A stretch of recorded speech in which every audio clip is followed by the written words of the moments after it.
Okay, a very good day each one of you. तो अगर आप इस वीडियो पे लैंड ऑलरेडी कर चुके हो, सो अंडरस्टैंड कि वीडियो है किस लिए।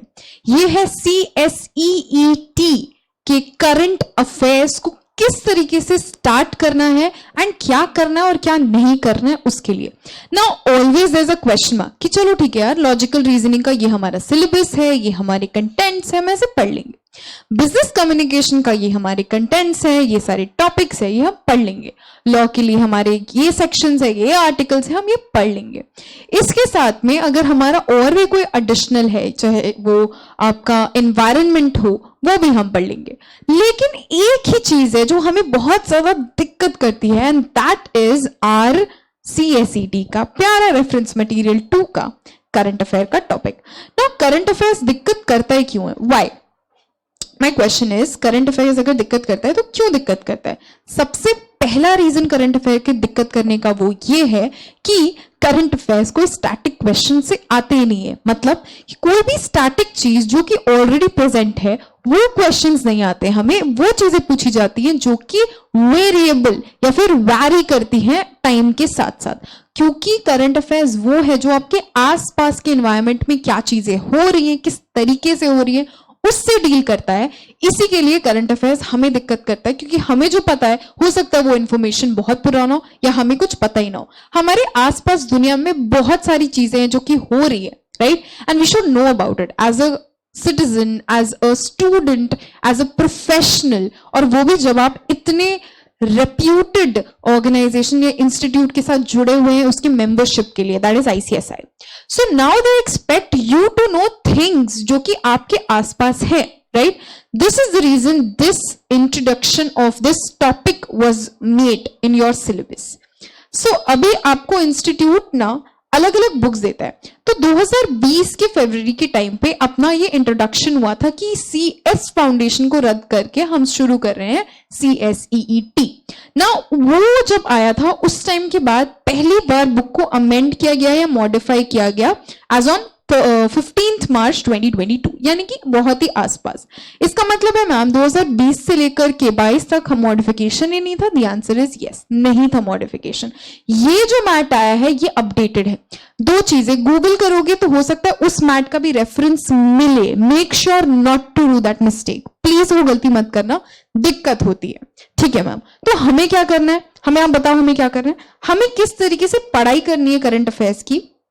मैम हमसे वीडियोस देखेंगे हो जाएगा, मैं बोल देती काशी अगर सच होता तो। ऑब्वियसली जितना भी कॉन्सेप्ट है उसको हम कवर करेंगे, but current affairs is something which is measurable नहीं है वो कि एग्जैक्टली उसके कितने बेसिस हैं। बट हाँ, इंस्टीट्यूट ने हमें जो दिया है उसके आसपास तो हम कमी नहीं छोड़ेंगे। उसके लिए ABTF आपके साथ खड़ा है, जितना हो सके हम करेंगे। हम बहुत सारे स्टैटिक पोर्शन यानी अपने इंस्टीट्यूट के मैट के जितने भी पोर्शन दिए उसको खत्म करेंगे।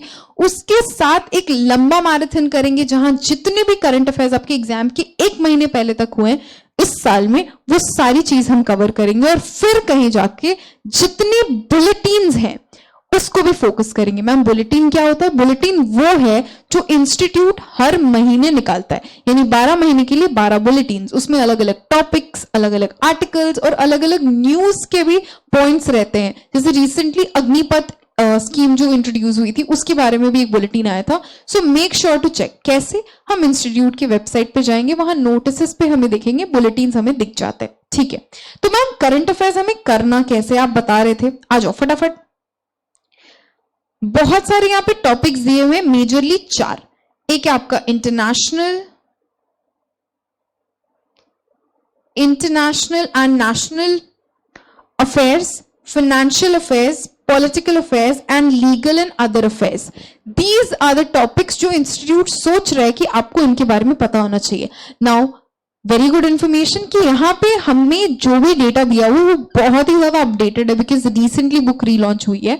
सो we can definitely follow that. इसके साथ एक बोनस है, इंस्टीट्यूट ने एक MCQ बुक भी आपके लिए निकाला है। And a very good news for each one of you कि ये बुक का पूरा सोल्यूशन वीडियो कहां से सोर्स है, कहां है, बहुत जल्दी आने वाला है, वो भी हमारे इसी चैनल पे। सो मेक श्योर कि आप अच्छे से फॉलो करते रहो। ठीक है, चलो अभी क्या है फटाफट देखते हैं आगे।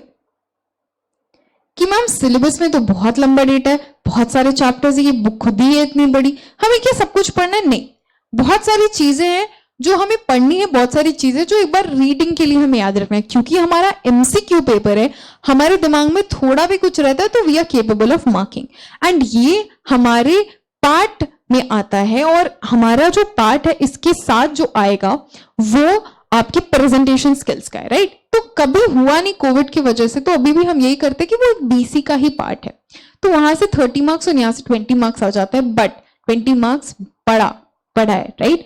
तो वो अगर आपको आपके आसपास एनवायरनमेंट में क्या हो रहा है ये आपको पता है, तो you will be capable of doing that. ठीक है मैम, तो कैसे स्टार्ट करें? ये तो भूमि पूजन था मैम, स्टार्ट कैसे करना है? आ जाओ। देयर इज नो शॉर्टकट तो नहीं है, लेकिन 3 स्टेप्स में मैंने चीजों को कैटेगराइज किया है जिसके बेसिस पे आप बता सकते हो या स्टार्ट कर सकते हो हाउ टू स्टार्ट। सबसे पहले study the concepts with me, मेरे साथ आप पढ़ोगे। जितने यूट्यूब वाले बच्चे हैं, जितने भी वीडियोस जाएंगे हमारे सीए यानी करंट अफेयर्स के, प्लीज उनको देखना, मैराथन गलती से भी भूलना मत, सब कुछ लपेट लेंगे उसमें। Mark things, note it down on the same day, जिस दिन जो पढ़ रहे हैं अपने एवीडीएफ के स्टूडेंट्स, इसके अलावा भी अगर कोई बच्चा इस वीडियो को देख रहा है तो प्लीज समझो कि जो भी पढ़ रहे हो प्लीज उसको नोट डाउन करो, वीकली रिवाइज करो, ताकि दिमाग में वो थोड़ा थोड़ा जगह बना ले। एंड फाइनली आपको कोई भी नया टर्म दिख रहा है, किसी नई चीज के बारे में पढ़ रहे हो, Google it, just take more information about it कि क्या हो रहा है। गूगल करने से होता है क्या कि अपडेटेड कोई भी चीज होती है तो वो ऊपर आ जाती है। तो हम इतनी मेहनत हम करें, आपके लिए हमने लाइफ इजी की है, लेकिन आपको खुद का भी R&D, रिसर्च एंड डेवलपमेंट करके रखना है, बहुत इंपॉर्टेंट है वो। तो ये एक देखो चैप्टर शुरू हो रहा था अपना इंटरनेशनल एंड नेशनल अफेयर्स का, जैसे ही मैं बोलना बंद करूंगी मैं ही आके आपको ये चैप्टर पढ़ाऊंगी अलग कपड़ों में, डरना मत, ठीक है? तो ये एक इंट्रोडक्शन वीडियो था just to make you comfortable with how things work out. I definitely show you किस तरीके से हमने मार्किंग्स की। अगर आपको स्क्रीन दिख रहा है, राइट, अगर आपको दिख रहा है तो you'll understand, you'll be capable of understanding that हमने कितनी मेहनत की है एक एक कीवर्ड को आपके लिए हाईलाइट करने के लिए। और ट्रस्ट में इसके बाद आप जो भी पढ़ोगे आपको मजा बहुत आएगा। हमने बहुत कोशिश की है कि इस चीज को बहुत इंटरेस्टिंग बना सके, आपके लिए लेकर के आ सके, and I expect you to do the same, कि जितने एफर्ट्स हमने लगाए आपको पढ़ाने में, आप उतने ही एफर्ट्स लगाओगे इसको याद रखने में। Make sure to do it and just rock it. Rock your exam, guys, and obviously, please follow each and everything. YouTube वाले बच्चे सब्सक्राइब का बटन दबा देंगे सबसे पहले तो, और याद रखेंगे कि किस तरीके से हमें पढ़ाई करनी है और हमें भी मेहनत करनी है पूरे तरीके से, मैराथन्स मिस नहीं करने, और जितने क्लास आ रहे हैं वो भी करने हैं।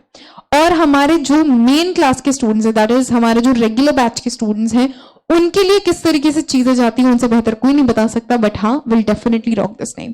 सो मेक श्योर टू डू इस टाइम टर्म में बहुत amazing results, and that is through consistency. Make sure to be consistent, make sure to read newspaper once in a while, एक दिन में, एंड ऑब्वियसली जो भी स्टैटिक आप पढ़ रहे हो just note it down so that you may understand things जब भी आप फ्यूचर में उसको पढ़ोगे। इट्स पॉसिबल कि आपको चीजें याद नहीं रहती, सब कुछ सबको नहीं याद रहता। ये जो चैप्टर शुरू हो रहा है ना, इसका एक मैं ब्रीफिंग देती हूं कि आप समझो क्यों होता है वो। एक चीज हमेशा याद रखेंगे, एज अ स्टूडेंट क्वेश्चंस पूछना कभी बंद नहीं करेंगे, किसी भी कारण से, किसी भी कारण से। क्वेश्चंस आप तभी पूछते हो जब आप किसी चीज को समझने की प्रोसेस में होते हो, which is basic, and you may start doing that. ठीक है, you may start doing that. Now you have to understand how things work out. Please इस चीज को दिमाग में ऐसे करके डाल लो, ठीक है? मतलब क्या बोल रहे हैं मैम? मतलब कि कोई बॉडी के बारे में अगर आ रहा है तो 3 सवाल आपके पास आने चाहिए। सबसे पहला, वो बना कब? दूसरा, क्यों बना भाई? नहीं भी था तो भला था, क्यों बना? फॉर एग्जाम्पल, अगर आपको पता होगा कि वर्ल्ड वॉर के बाद, ठीक है, फर्स्ट वर्ल्ड वॉर के बाद एक कमिटी बनी थी कि ओके फाइन, अब ये कमिटी जो है ना वो पीस के लिए काम करेगी, बट वो चली नहीं। उसके बाद जाके सेकेंड वर्ल्ड वॉर के बाद अपना यूएन फॉर्म हुआ। यूएन यानी कि यूनाइटेड नेशन ऑर्गेनाइजेशन, यूएनओ, जिसके बहुत सारे एजेंसीज, यूनिसेफ, यूनेस्को, है ना, हु, ये सारी बॉडीज आप पढ़ते हो। तो ये क्यों बना? वो आफ्टर मैथ था। किसका आफ्टर मैथ था? वर्ल्ड वॉर 2 का, कि अब अगर पूरे वर्ल्ड पीस के बारे में बात होगी तो यूएनओ सामने आएगा। यानी कि उस ऑर्गेनाइजेशन के बनने के पीछे का कारण, यानी 3 सवाल, कब बना, कहां बना, क्यों बना, पहला सवाल तो क्यों होना चाहिए, उसके बाद कब और कहां, ये 3 सवाल, और इसके साथ क्या करता है वो ऑर्गेनाइजेशन, ये आपको पता होना चाहिए। एंड जैसे ही आपको पता चला क्या वो आजकल सुर्खियों में है, क्या वो ट्रेंड कर रहा है, अगर हाँ तो क्यों कर रहा है, ये अगर आप करना सीख गए आपके खुद के इंस्टीट्यूट के मैट के टॉपिक्स के लिए भी, तो भी क्या बात ही है। हर दिन थोड़ा थोड़ा करके कितना आगे हम बढ़ जाएंगे कंसिस्टेंटली आपको पता भी नहीं चलेगा। सो या on this note I will be teaching the first chapter again and make sure to complete things or consistent रहो। That's all and thank you so much everyone। एक बार के लिए इसको फटाफट देखो ना, मार्किंग्स को देखो एक बार, just check out। डरा नहीं रही हूं, हाँ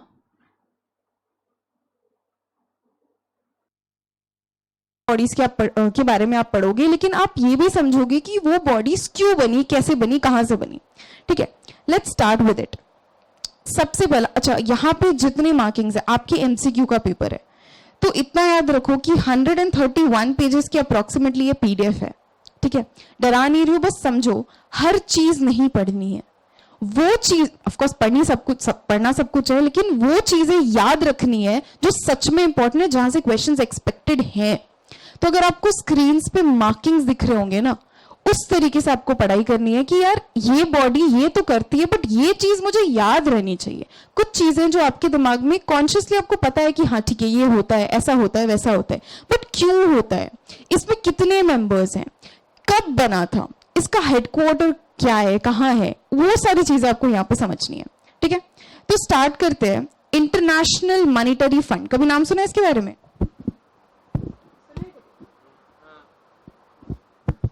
चलो very good. So about IMF के बारे में क्या पढ़ा? आईएमएफ एक ऑर्गेनाइजेशन ऑफ कोर्स, ठीक है। अब ये जब बना था, ठीक है, आज के डेट पे 190 कंट्री मेंबर्स है इसके, ठीक है। अब जब भी आप कंट्रीज को बोलते हो ना, यहाँ पे कंट्री एज ए होल नहीं, कंट्री को मेंबर्स की तरह अप्रोच किया जाता है। फॉर एग्जाम्पल आप अगर यहाँ पे 10 लोग बैठे हो तो आप सब अपने अपने कंट्रीज को रिप्रेजेंट कर रहे हो, समझो, ठीक है। तो यहाँ पे आज के डेट पे there are 190 कंट्री मेंबर्स, ठीक है, जो कि क्या करते हैं, इनका ऑब्जेक्टिव क्या है? अगर आपको यहाँ पे दिख रहा है 190 कंट्रीज तो दिख रहे हैं, इसका ऑब्जेक्टिव क्या है? ऑब्जेक्टिव क्या है? ऑब्जेक्टिव यहाँ पे आपको दिख रहा है कि इनको करना क्या है, देखना, working to foster global monetary cooperation, secure financial stability, facilitate international trade and promote high employment. Mainly इनके कुछ कॉजेज, इनके कुछ ऑब्जेक्टिव है जिसकी वजह से ये बना है।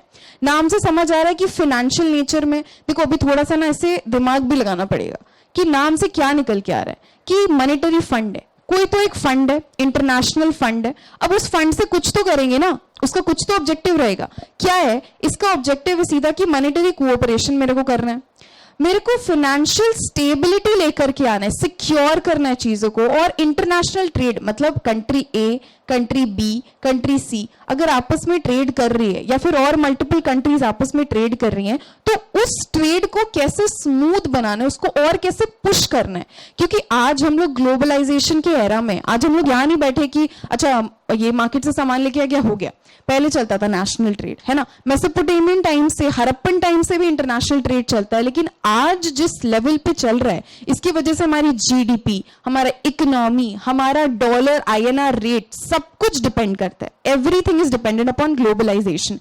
तो उसको किस तरीके से पुश करना है, उस ट्रेड को कैसे फैसिलिटेट करना है, ये सब कुछ ये फंड का ऑब्जेक्टिव है, ठीक है।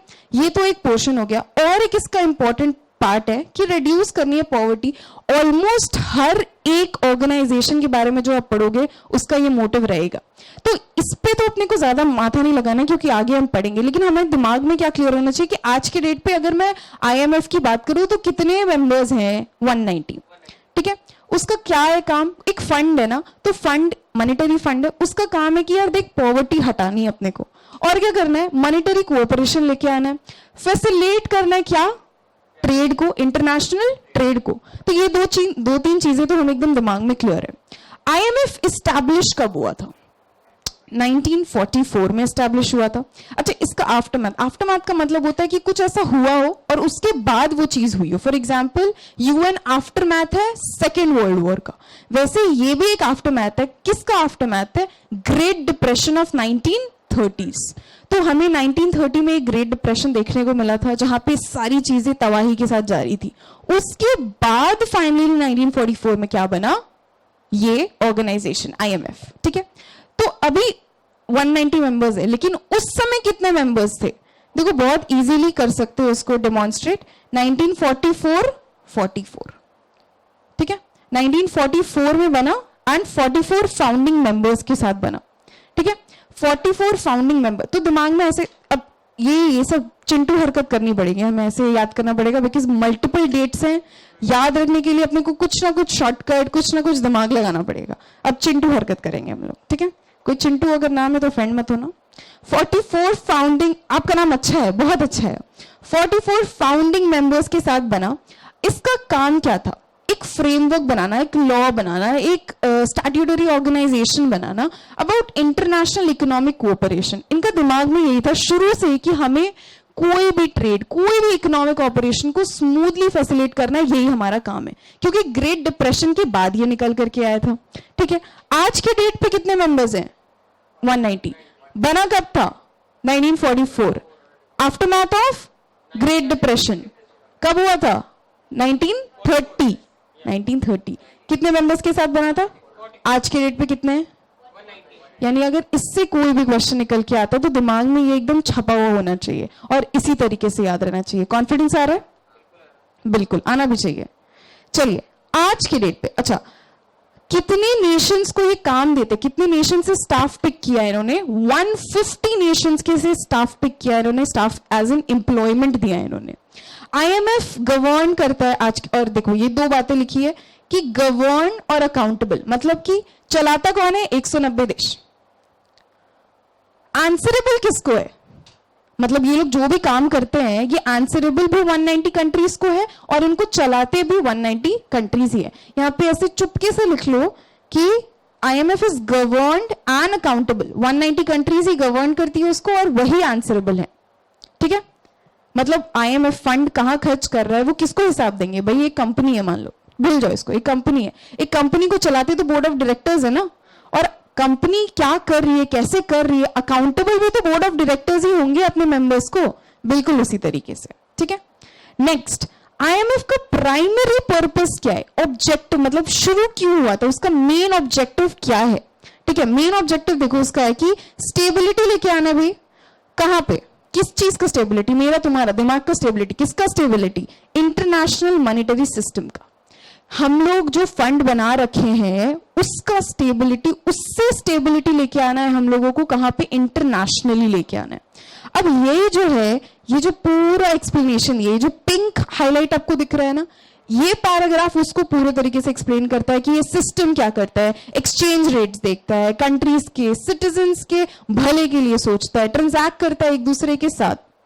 फंड का जो मैंडेट है, फंड का मैंडेट, कोई भी चीज शुरू होती है ना तो एक लीगल डॉक्यूमेंट के साथ शुरू होती है। मान लो आज के डेट पे तुम एक कंपनी में गए, ठीक है, और कंपनी में जाकर के एक डील करना चाहते हो, तो सबसे पहले कंपनी ना काम नहीं शुरू कर देगा तुम्हारा। तुम क्लाइंट हो ना, तुम तो पीछे भी हट सकते हो, क्या गारंटी है कि तुम आके काम करवाओगे? आज तुमने बोला कि मेरे को डिबेंचर्स इशू करवाने अपनी कंपनी के लिए, प्लीज हेल्प। एक ऑर्गेनाइजेशन के पास तुम गए, ठीक है, वो बोले ठीक है करेंगे, एक मैंडेट साइन करिए पहले और एक एक्स्ट्रा सिक्योरिटी अमाउंट या एक एडवांस डिपॉजिट करवाइए। क्या गारंटी है आप नहीं भाग जाएंगे? काम शुरू कर दिया, मेरे एम्प्लॉइज ने काम कर दिया। क्योंकि सर्विस सेक्टर में ये बहुत होता है, मूड चेंज होते रहता है, क्योंकि कोई काम 1 या 2 दिन का नहीं होता। सर्विस सेक्टर में 6 महीने 7 महीने, आपको लगता है कंपनी का M&A हो रहा है। M&A समझते हो? मर्जर एंड एक्विजिशन हो रहा है, ठीक है, 2 companies, company A, company B। अब ये कंपनी A भी क्या एक दिन में मर्ज हो जाएगी? The answer is no. It takes approximately 8 to 9 months पूरे प्रोसेस में। अब मान लो कंपनी A का इतना पॉकेट ड्रेन हो रहा है, क्योंकि पैसे पे पैसे जाते हैं ना, ये खर्चा वो खर्चा सभी को देना है, BSE को देना है, NSE को देना है, इतने सारे खर्चे, तो कंपनी तो पीछे भी तो हट सकती है। तो सामने वाला क्या करेगा? वो तो बेचारा ऐसे बैठा हुआ है मर्ज करवाने के लिए ना। अब मर्ज करवाएगा कैसे? पैसे लेगा, मैंडेट साइन करेगा। वैसे ही फंड का मैंडेट जो है वो अपडेट हुआ था, साइन तो पहले हो चुका था, अपडेट हुआ था 2012 में। और इस मैंडेट के तहत बोला कि हमने मैक्रो इकोनॉमिक्स को भी अब ध्यान देना है और फाइनेंशियल सेक्टर इश्यूज पे भी ध्यान देना है जो कि ग्लोबल स्टेबिलिटी के लिए इंपॉर्टेंट है। तो इनका पहले से ऑब्वियसली इनका ऑब्जेक्टिव था, एक प्राइमरी गोल था, लेकिन इन्होंने अपडेट किया उसको। अपडेट करके क्या बोला, पहले तो हम लोग सिर्फ मॉनेटरी फंड्स को लेकर के फैसिलिटेट करते थे, इंटरनेशनल फंड किस तरीके से हम स्टेबलाइज करेंगे। अब हम लोग मैक्रो इकोनॉमिक्स और फाइनेंशियल सेक्टर इश्यूज पे भी अपनी टिप्पणी देंगे जो कि ग्लोबल स्टेबिलिटी को क्या करेगी, फैसिलिटेट करेगी या फिर उसको फोकस करके आगे बढ़ाएगी।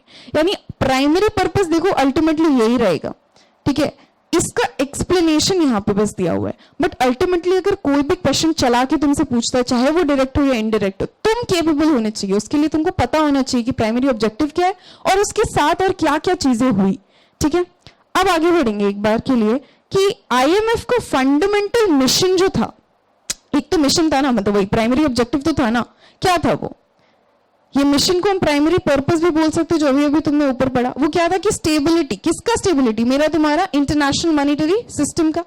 अब वो 3 तरीके से बोल रहा है उस चीज को करेगा, कोई एक तरीका नहीं है उसका। There are 3 ways. What are the 3 ways? सबसे पहले वो ट्रैक रखेगा, किसका ट्रैक रखेगा, ग्लोबल इकोनॉमी का और इकोनॉमीज का। मेरा इकोनॉमी तुम्हारा इकोनॉमी नहीं, 190 मेंबर कंट्रीज की इकोनॉमीज का। मतलब एक बार बोला कि हम लोग पूरा ग्लोब का इकोनॉमी का ध्यान रखेंगे और इकोनॉमीज का, इंडिविजुअल इकोनॉमीज का ध्यान रखेंगे अपने मेंबर कंट्रीज का।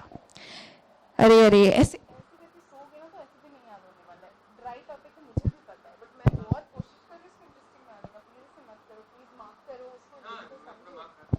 बिल्कुल, because this is something which is तुमको याद करने वाली चीज है, बट इसको आपको इजी बनाने के लिए मैं यहाँ हूँ and I'm trying to do that. Please don't sleep. ठीक है, technical issue. Lending to countries. अच्छा पैसे देंगे ना, अब एक बात बताओ, अक्षत पैसे देने तो बैठा नहीं है, किसको पैसे दे रही है? अक्षत को पैसे देने बैठे हैं? नहीं, किसको देंगे पैसे, किसको देंगे? कंट्रीज को देंगे, ठीक है। कैसी कंट्रीज को देंगे? जो बहुत अच्छे से फ्लरिश कर रही है, बहुत पैसे हैं जिसके पास, उसको देंगे। अरे जिसका बैलेंस ऑफ पेमेंट हिला हुआ है ना, जिसका डेफिशिएट में जा रहा है, बचपन में 12 में पढ़ा होगा ना डेफिशिएट पेमेंट, तो इस ऐसी कंट्रीज को वो लेंड करेगा जिसका बैलेंस ऑफ पेमेंट जो है वो हिला हुआ है, या फिर जो डिफिकल्टी में, तुमको तो पेमेंट करने आएगा नहीं। और किसी को कंट्री, आज के डेट पे कौन सी कंट्री तुम्हारे हिसाब से जिसको पैसों की बहुत जरूरत है? बांग्लादेश। उससे ज्यादा तो श्रीलंका को है यार, श्रीलंका तो पूरा से सब भाग रहे हो वहां से। चलो, giving practical help to members. Practical help मतलब कैसा हेल्प? उनको सजेस्ट करना कहाँ पैसे लगाने, कैसे पैसे लगाने, इन्वेस्ट करना, कैसे अपनी इकोनॉमी को पुश करना है, आप इंटरनेशनल ट्रेड को कैसे अच्छा और कर सकते हो, तो उनको प्रैक्टिकल हेल्प देना। इन 3 तरीके से वो क्या करेंगे, इन 3 वेज से वो फुलफिल कर सकते हैं किसको, अपने मिशन को या फिर अपने प्राइमरी पर्पस को, जो भी बोलो, ठीक है। That is the thing. इस तरीके से अगर आप मार्क करके पढ़ रहे तो अगर 10 दिन बाद भी जाके देखोगे तो भी याद रहेंगी चीजें। एंड संग अगर इसका नोट बना लिया आज तो फिर तो हो गया, फिर आपको करना ही नहीं है इसमें और कोई काम, ठीक है। तो ये 3 तरीके आपने पढ़ लिए मेरे से। उसके साथ आईएमएफ जो है ना, उसका सर्वेलेंस है, मतलब वो मॉनिटर करता रहता है।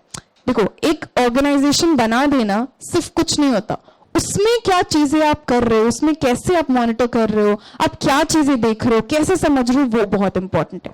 तो आईएमएफ मॉनिटर करता है, किसको मॉनिटर करता है? तुम्हारे घर की सीसीटीवी कैमरा ऐसे लगा के रखा है क्या? नहीं। किसको मॉनिटर करता है? सबसे पहले इंटरनेशनल मॉनिटरी सिस्टम, नंबर 1, जो मैंने ऐसे रेड पेन से देखो लिखा हुआ है कि आईएमएफ मॉनिटर करता है इंटरनेशनल मॉनिटरी सिस्टम को, ठीक है। और किसको मॉनिटर करता है? ग्लोबल इकोनॉमिक डेवलपमेंट को। सबसे पहले तो इसको मॉनिटर करता है, फिर इसको मॉनिटर करता है। मतलब ऑफ कोर्स एक तो उसका खुद का ऑब्जेक्टिव ही है इंटरनेशनल मॉनिटरी सिस्टम को स्टेबलाइज करना, ठीक है। दूसरा, ग्लोबल इकोनॉमिक डेवलपमेंट्स वो देखता है, जो कि तुमने यहाँ पे अभी थोड़ी देर पहले मेरे से पढ़ा है। अच्छा, क्यों देखता है? Why? What is the reason? The reason is from the green pen. सबसे पहला आइडेंटिफाई करता है रिस्क। अगर मैं किसी चीज को कंटिन्यूअसली मॉनिटर कर रही हूँ तो मेरा काम है कि मैं स्वॉट देखूं, उसका मैं स्ट्रेंथ देखूं, अपॉर्चुनिटी देखूं, वीकनेस देखूं, थ्रेट देखूं। सबसे पहला जो वो काम करता है वो रिस्क को देखता है कि क्या रिस्क है। उसके बाद जब उसको समझ आता है कि अरे ये तो रिस्क है, तो इस रिस्क को मिटिगेट करना पड़ेगा, हटाना पड़ेगा, एलिमिनेट करना पड़ेगा, तो पॉलिसीज लेके आता है। पॉलिसीज लेके आता है, रेकमेंड करता है पॉलिसीज को। क्यों करता है? उसको क्या मिल रहा है? For growth and financial stability, जो कि अल्टीमेटली उसका क्या है? ऑब्जेक्टिव ही है ना उसका, उसको वही तो करना है। तो फाइनली क्या पड़ा कि आईएमएफ मॉनिटर करता है, किसको मॉनिटर करता है? इंटरनेशनल मॉनेटरी सिस्टम को और ग्लोबल इकोनॉमिक डेवलपमेंट। अब क्यों करता है, क्यों करता है, वाई? सबसे पहले रिस्क देखने के लिए और फिर उसको मिटिगेट करने के लिए क्या लेके आता है? पॉलिसीज रेकमेंड करता है। अब ये करने के साथ क्या हो जाता है? ग्रोथ और फाइनेंशियल स्टेबिलिटी, जो अल्टीमेटली उसका ऑब्जेक्टिव है। तो किस तरीके से वो काम करता है, अपने ऑब्जेक्टिव को कैसे डिटरमाइन करता है, वो समझ आ रहा है? ओके अभी यहाँ पे देखो, आईएमएफ जो आइडेंटिफाई करता है रिस्क को, जो तुमने अभी देखा, ठीक है, अल्टीमेटली इकोनॉमिक स्टेबिलिटी के लिए अपने मेंबर कंट्रीज को स्पेसिफिकली देखो, कोई भी कुछ भी करे, कितना भी कर ले बाहर वालों के लिए, अपने मेंबर्स के लिए तो पहले करेगा ना। मेंबर्स तो मेंबर्स है भाई, 44,190 समझो कहां पहुंचे है। और एडवाइस करता उनकी गवर्नमेंट को कि देखिए अपने पॉलिसी एडजस्टमेंट करिए। मतलब अल्टीमेटली पहले हर जगह पहले बोलता है ग्लोबल इकोनॉमी देखेंगे, लेकिन फिर मेंबर कंट्री के इकोनॉमीज को देखेंगे, पहले सबको देखेंगे, उसके बाद उनको पर्सनली एडवाइस करेंगे, तो उनको थोड़ा ज्यादा एडवांटेज मिलता है, अल्टीमेटली उनको मिलता है एडवांटेज। ठीक है, तो अभी तक क्या यहां तक हम एकदम क्रिस्टल क्लियर है, दिमाग में एकदम छपा हुआ है सब कुछ? चलो वेरी गुड। आईएमएफ का कैपेसिटी डेवलपमेंट क्या है? कैपेसिटी डेवलपमेंट क्या होता है? बेसिकली यहाँ पे देखो, वो प्रोवाइड करता है, क्या क्या प्रोवाइड करता है? टेक्निकल असिस्टेंस, मतलब अल्टीमेटली वो क्या क्या करता है? टेक्निकल असिस्टेंस जो हमने अभी जस्ट पढ़ा, मेंबर नेशंस को वो करता है, अभी उसकी गवर्नमेंट को बिठा के पॉलिसीज बनवाता है वो। ठीक है, वो ट्रेनिंग देता है, किसको ट्रेनिंग देता है? सोच सकते हो, गवर्नमेंट को और किसको? Including the central bank of the countries, finance ministers, revenue administrators, सब कुछ देखो मनी से रिलेटेड है। जो भी किसी कंट्री की इकोनॉमी पे जिसका भी इंपैक्ट है ना, उन्हीं को ये ज्ञान देता है। तो ये प्रोवाइड करता है टेक्निकल असिस्ट। टेक्निकल का मतलब यहाँ पे सॉफ्टवेयर और का डेवलपमेंट नहीं, टेक्निकल बातें। जैसे अगर तुम लोगों ने मेरे से पहले पढ़ाई की है, जार्गन्स के बारे में मैंने बात किया, टेक्निकल लैंग्वेज के बारे में बात किया। हर एक फील्ड का अपना टेक्निकल लैंग्वेज होता है, ठीक है, रिस्पेक्टिव लैंग्वेजेस, उनके जो प्रोफेशनल लैंग्वेजेस हैं। तो यहाँ पे मॉनिटरी मैटर्स में बहुत टेक्निकलिटीज होती हैं, बहुत छोटी छोटी चीजें होती हैं, उनके बारे में वो बात करता है। ट्रेनिंग देता है गवर्नमेंट को, बैंक्स को, फाइनेंशियल मिनिस्टर्स को, जो भी मिनिस्टर्स जो भी पैसे से डील करते हैं, रेवेन्यू एडमिनिस्ट्रेटर्स को, और फाइनली जो भी फाइनेंशियल सेक्टर सुपरवाइजरी एजेंसीज होती है, मतलब जो भी चीजों को मैंडेट कर रही होती है, मैनेज कर रही होती है किसी भी कंट्री के फाइनेंसेस को, पैसों को जो भी चला रही होती है, जो भी एजेंसीज। ठीक है, अब ये क्या करती है? दीज कैपेसिटी डेवलपमेंट एफर्ट्स, मतलब ये सारे जो डेवलपमेंट्स के मेथड जो पुश कर रहा है कि ट्रेन करेंगे, इनको टेक्निकलिटीज के ऊपर बात ज्ञान देंगे, इनको समझाएंगे पॉलिसीज कैसे बनती है, ये जो वो कर रही है अल्टीमेटली, ये सब कुछ आईएमएफ का कोर एरिया है। क्यों? अरे भाई इसका नाम क्या है? फंड का नाम क्या है? मॉनेटरी फंड ही है ना, इंटरनेशनल मॉनेटरी फंड। इसका कोर एरिया तो पैसे में ही होगा ना। अगर मैं एक सीएस हूं, अगर कोई एक सीए है, तो उसका टेक्निकलिटी या फिर उसका एक्सपर्टीज तो उसी के फील्ड में होगा। एक डॉक्टर का फील्ड उसी के फील्ड में होगा ना, एक इंजीनियर का अपने फील्ड में होगा। तो इनका तो मॉनेटरी एरिया में फील्ड है, तो इसी चीज के ऊपर, यही उनका कोर एरिया है जिसके ऊपर वो क्या करते हैं, कौन सा एक्सपर्टीज देते हैं? टैक्सेशन का देते हैं, सेंट्रल बैंक के ऑपरेशंस का, रिपोर्टिंग, मैक्रो इकोनॉमिक्स डेटा, जो कि अभी अभी इनके मैंडेट जो कि 2012 में इन्होंने अपडेट किया है, उसमें इन लोगों ने ऐड किया था। इन सारी चीजों पे वो क्या करते हैं? ज्ञान देते हैं। ऐसी जो ट्रेनिंग जो भी ये दे रहे हैं, ये क्या करती है? हेल्प करती है कंट्रीज को, किसके लिए? क्रॉस कटिंग इश्यूज के लिए। क्रॉस कटिंग इश्यूज क्या है? यहाँ पे देखो एग्जांपल दिया है क्रॉस कटिंग इश्यूज का, कि इनकम इनइक्वालिटी जो चल रही है, जो जेंडर इनइक्वालिटी, जनरल इक्वालिटी जो चलनी चाहिए, करप्शन के मैटर्स पे, क्लाइमेट चेंज के मैटर्स पे, इन सारी चीजों पे वो क्या करते हैं? पुश करते हैं for the purpose of stability. क्योंकि फंड्स तो यही जाएंगे ना भाई, पैसे अल्टीमेटली कंट्री के यही सब जगहों पे जाते हैं, यही स्ट्रेटेजिक मैटर्स है। तो इन चीजों के लिए वो क्या करते हैं? रेकमेंड, हेल्प, जो भी करते हैं। अब कुछ फास्ट फैक्ट्स है जो कि कहीं पे कवर्ड थे और कहीं कहीं कवर्ड नहीं भी थे। आज ही जाना था इसको, नॉट वर्किंग। डीके जी, ठीक है, वी गॉट अ मंत्र। अच्छा देखो, मेंबरशिप कितनी है? 190। हेडक्वार्टर्स कहाँ है? Washington DC. एग्जीक्यूटिव बोर्ड में कितने मेंबर्स बैठे हुए हैं?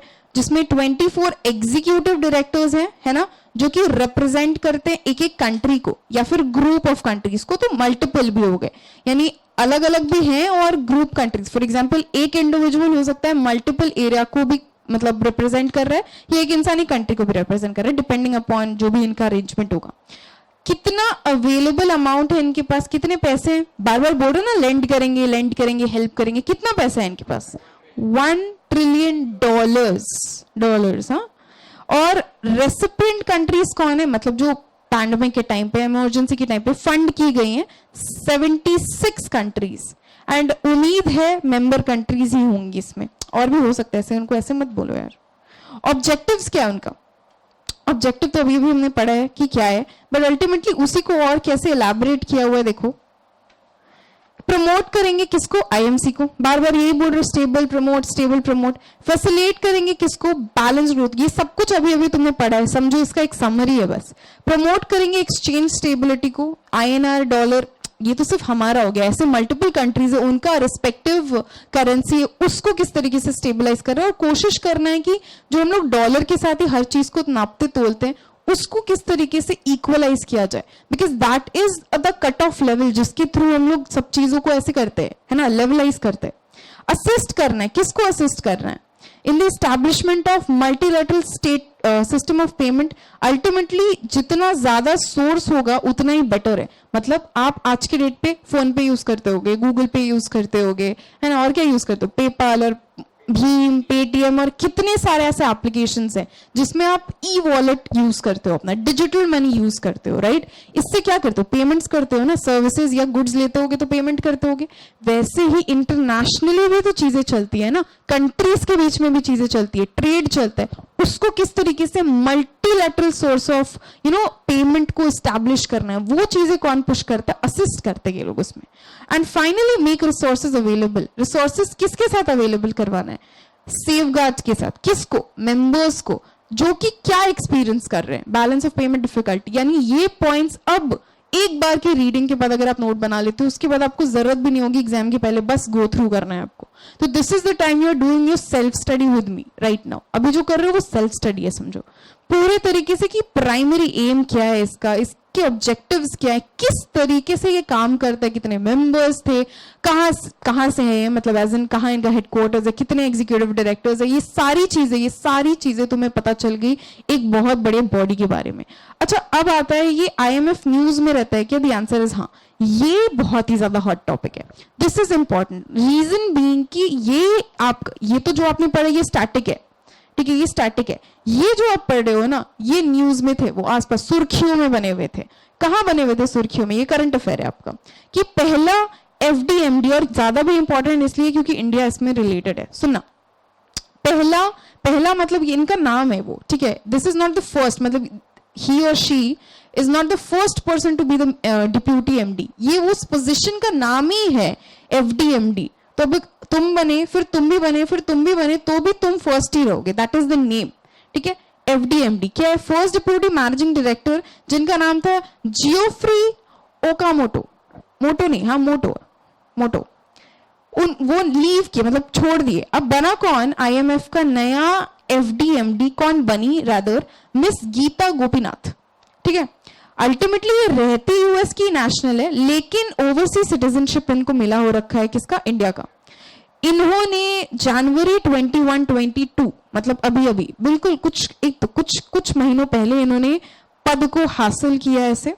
और ये बहुत इनका एक पूरा कोटेड इंटरव्यू छप गया, जिसमें मेन एक बात पिंक और ग्रीन से मैंने मार्क कर दी है, वो ये है कि उनको अपॉर्चुनिटी एक्सपीरियंस मिला कि इतना इंपॉर्टेंट ऑर्गेनाइजेशन का ये पार्ट बनी, एटसेट्रा एटसेट्रा।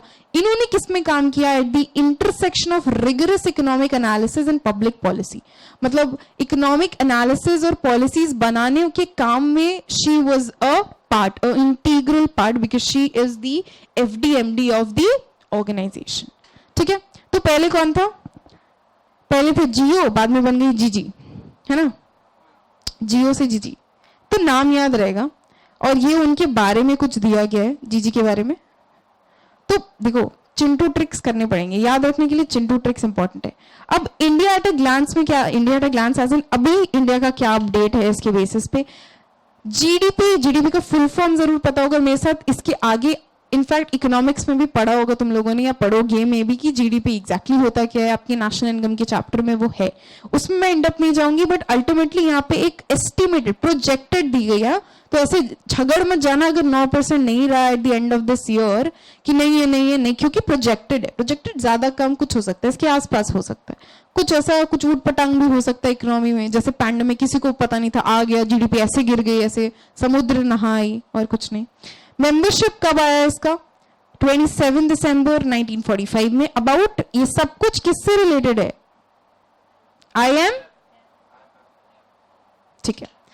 आर्टिकल 4 या फिर कंट्री रिपोर्ट के अकॉर्डिंग कब ये आया? स्पेशल ड्रॉइंग राइट्स यानी SDR राइट्स इसके कितने हैं, मतलब कितना विड्रॉ कर सकता है, इसका कोटा का वैल्यू कितना है, नंबर ऑफ अरेंजमेंट्स मतलब कितने अरेंजमेंट्स अभी तक, अरेंजमेंट्स एज इन कितने कॉन्ट्रैक्ट्स और कितने ग्रांट्स इसको मिल रखे, या फिर कितने बारी इन्होंने कॉन्ट्रैक्ट साइन किया उनके साथ, तो 7 टाइम्स, ठीक है। अच्छा, यहाँ पे सोर्स भी दे दिया आपको ये स्टार मार्क करके कि कहाँ से लिया ये 9% का आउटलुक, तो GDP डेटा लिया जनवरी 22 का, वर्ल्ड इकोनॉमिक आउटलुक अपडेट से, एक वेबसाइट है, नॉर्मली आप जाके चेक भी कर सकते हो। और ये देखो सोर्स, जिसके बारे में मैंने अभी थोड़ी देर पहले बताया था ना कि 3 स्टेप्स है, क्या करना है आपको, वहां मैंने एक बात लिखी थी कि आपके ICSI ने कुछ सोर्सेज भी दिए, तो यहाँ पे अगर आप क्लिक करोगे ना तो आप डायरेक्टली यू कैन, ऑल्दो ये हो नहीं रहा है मेरे से अभी, बट जो भी है आप क्लिक करोगे तो आप पहुंच जाओगे। ऑल इन ऑल आप जाके एक बार गूगल भी कर सकते हो just to check the source. तो आपको 3 स्टेप्स में से 2 स्टेप तो हो गया, एक स्टेप मोस्टली मेरे साथ बैठ के कर रहे हो वरना घर जाके करोगे, एंड फाइनल स्टेप इज एक बार जाके एक फाइनल अपडेट ले लेना है, अपने खुद को पढ़ लेना है। तो ये आपका कंप्लीट करता है एक पूरा body which is the first body that is international monetary fund. Form में लाने के लिए कम बॉडीज पढ़ेंगे फर्स्ट डे, वरना ऐसे सिर के ऊपर से चला जाएगा। Just to give you a glance कि किस तरीके से होता है, बंद नहीं करना है, ओहो बंद नहीं करना है, क्लास खत्म नहीं हुआ है, बस बता रही हूँ, ऊपर आया यहाँ पे। तो अभी अगर मान लो मेरे को एक बार के लिए बंद करो, सच में इधर देखो, मेरी तरफ देखो एकदम, अगर मैं तुमसे पूछूं आज के डेट पे, या तुमसे कोई पूछे या तुमको अपने दोस्त को ज्ञान देना है आज के डेट पे, तो क्या ज्ञान दोगे? IMF के बारे में क्या बताओगे? वाह, ऐसे तुमसे कोई पूछने नहीं आएगा, तुमको ऐसे एक होता ना, ऐसे चौड़ा बनना है, ऐसे ज्ञान देना अपने दोस्त को। क्या पता है IMF के बारे में कुछ? तो क्या मतलब कैसे ज्ञान कोई देना पसंद करेगा ऐसे? हाँ, वॉलंटियर बनना पसंद करे। ऊपर आइए प्लीज, आइए प्लीज आइए, नहीं नहीं आइए आइए, अरे लोग हैं, आइए तो आप। कौन आएगा? अरे कौन आएगा? कोई नहीं, कॉन्फिडेंस नहीं है। अक्षत ट्राई करो, ज्ञान देंगे ना अक्षत, ज्ञान देंगे, ज्ञान देने में ऐसे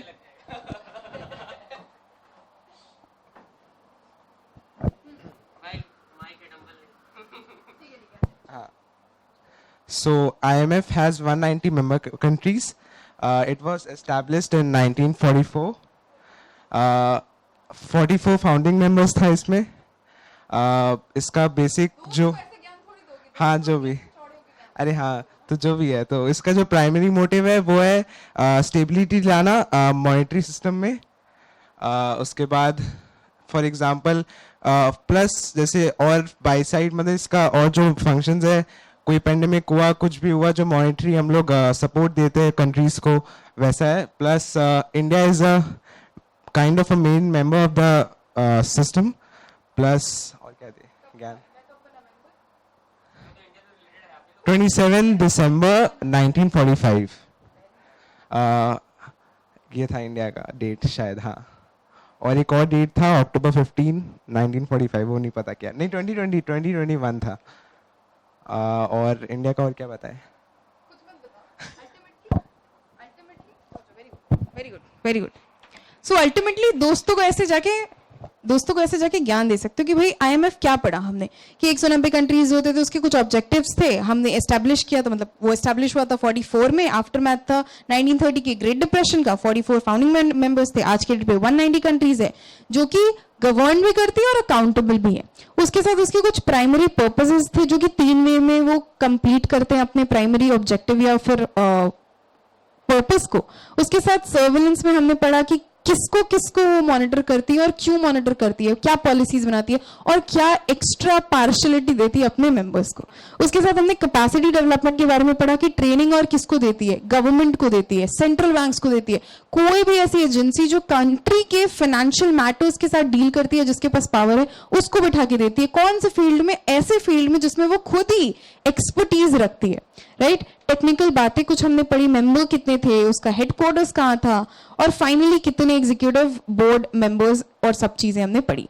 कितना पैसा उसके पास अवेलेबल है टू गिव, रेसिपिएंट कंट्रीज आज तक कितनी बनी है, उसके प्राइमरी ऑब्जेक्टिव्स क्या है, आईएमएफ न्यूज में कैसे था, हमने जियो जीजी के बारे में पढ़ा, उसके साथ हमने पढ़ा कि जीजी क्यों इंडिया से रिलेटेड है, और साथ में हमने ये पढ़ा कि इंडिया का इससे क्या रिलेशन है, और इंपॉर्टेंट है क्योंकि आप खुद इंडिया में रहते हैं। So these were the things. अभी कितना छोटा सा लग रहा है, ठीक है, चलो वेरी नाइस, छोटा सा लग रहा है तो बहुत बहुत अच्छी बात है। नेक्स्ट जो हम पढ़ेंगे वो ASEAN है। वो क्या है? Association of south east Asian Nations. तो ये सारे एशियन नेशंस ही हैं, लेकिन पूरे एशियन नहीं, सिर्फ साउथ ईस्ट वाले, सिर्फ और सिर्फ साउथ ईस्ट वाले, ठीक है।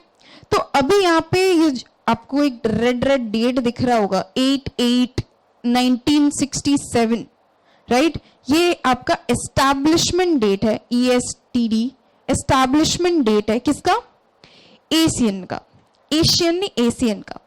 अब ये जो था वो बना कहाँ? बैंकॉक में, थाईलैंड। वाह, बहुत अच्छी जगह के नाम ले लिया हमने, नाइस। ऐसे अभी सपना देखेंगे, ऐसे जा रहे हैं। अच्छा, इन्होंने एक डेक्लेरेशन साइन किया, एशियन डेक्लेरेशन, जो कि जिसका नाम बैंकॉक डेक्लेरेशन भी है। अच्छा, इसको प्लीज मार्क करके रखो, बहुत इंपॉर्टेंटली बैंकॉक डेक्लेरेशन, क्योंकि आने वाले कुछ 2 या 3 ऑर्गेनाइजेशंस में इसका एक और रेफरेंस है, और मैं सीधा इसको रेफर करूंगी। यहां पे लिख भी सकते हो, रेफर BB लिख लो, थोड़ी देर बाद पता चल जाएगा BB क्या है। चलो अभी यहां पे देखो, या फिर बे ऑफ बंगाल, हाँ ठीक है, BB लिखा है, याद रहेगा। अच्छा, इसके फाउंडिंग कंट्रीज कौन थे? इसके फाउंडिंग कंट्रीज कौन थे? आप लोग लिखते हो ना जब इंस्टाग्राम पे कोई भी पोस्ट करते हो तो PS दिस PS दैट, तो इसको लिखना PS टिम, TIM टिम, क्या है?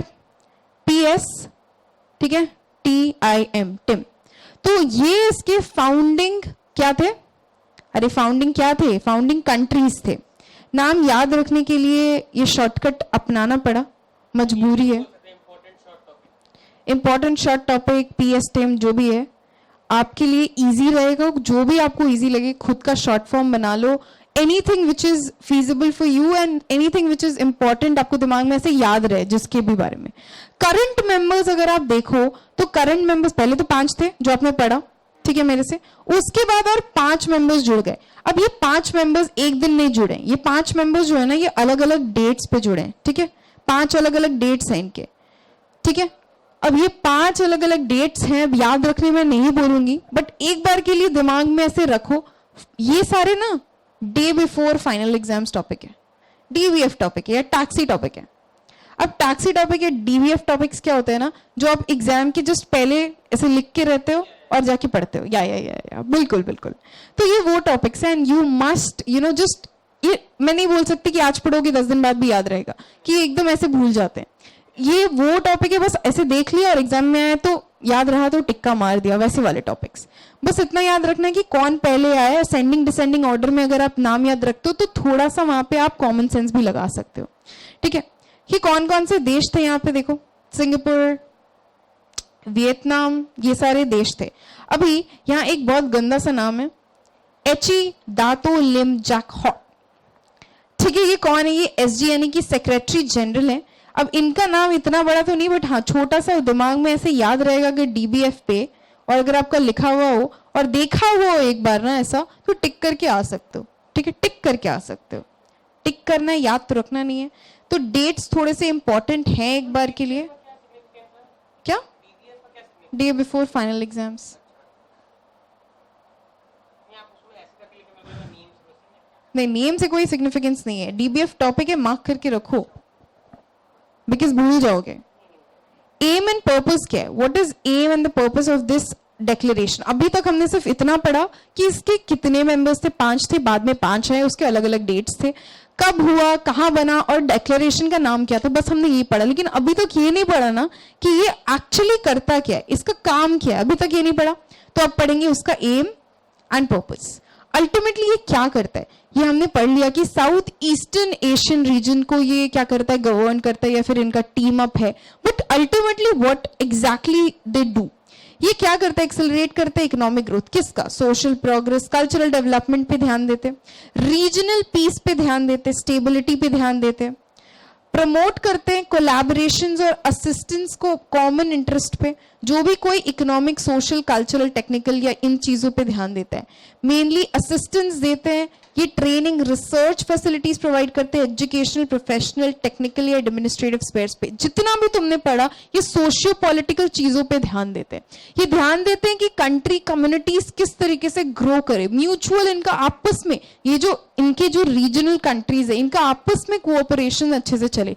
ये all in all holistic development के साथ आगे किस तरीके से बढ़ सकते हैं, स्टेबलाइजेशन कैसे लेके आ सकते हैं, आपस में जब कोलैबोरेट करे तो मैक्सिमम यूटिलाइजेशन के साथ करे, अलग अलग सेक्टर में, चाहे वो एजुकेशनल हो, इंडस्ट्रियल हो, एग्रीकल्चरल हो, साउथ ईस्ट एशियन स्टडीज पे आगे काम कर सके, मेंटेन कर सके बेनिफिशियल कोऑपरेशन या रीजनल ऑर्गेनाइजेशन। हर जगह तुमने regional word, social word, political word, economical, educational, ये सारे वर्ड्स के बारे में पढ़ लिया होगा, कल्चरल डेवलपमेंट, यानी ऑल इन ऑल ये सारे भी सोशियो इकोनॉमिकल एस्पेक्ट्स पे काम करते हैं।